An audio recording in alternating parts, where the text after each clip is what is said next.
30-year-old na Russian na babae na may pacemaker namatay dahil sa airport metal detector. Ang pacemaker ay isang medical device na gumagamit ng electrical impulses para ma-regulate ang pagtibok ng puso at mahigit 100 taon na itong ginagamit ng mga tao.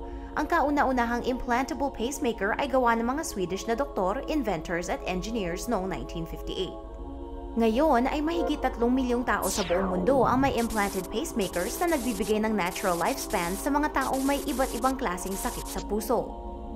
Pero noong isang linggo, isang 30-anyos na Russian na babaeng may pacemaker ang namatay matapos mag-malfunction ang kanyang pacemaker dahil sa mga electromagnetic waves mula sa metal detector sa airport. Nagpakita ng mga dokumento si Maxim at Diana Tolstova sa mga security officers para mapatunayan na may pacemaker si Diana pero pinadaan pa rin siya sa metal detector. Ilang minuto matapos silang makarating sa boarding gate ay biglang sumama ang pakiramdam ni Diana. Nag-collapse siya at makalipas ang ilang sandali ay namatay siya.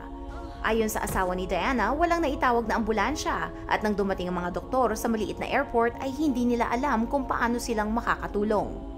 Isang nakakalungkot na trahedya ang pagkamatay ni Diana at napapaisip kami tungkol sa milyon-milyong mga taong may pacemakers na gaya niya na napapadaan sa mga metal detectors hindi lang sa mga airport kundi pati na rin sa mga eskwelahan, concerts at sporting events. Kahit na na-test ng German Heart Institute ang daan-daang mga pacemakers sa mga metal detectors at walang natagpo ang problema, hindi pa rin nire-recommend ng mga medical professionals ang dumaan sa metal detector kapag mayroong kayong pacemaker. Mag-ingat po.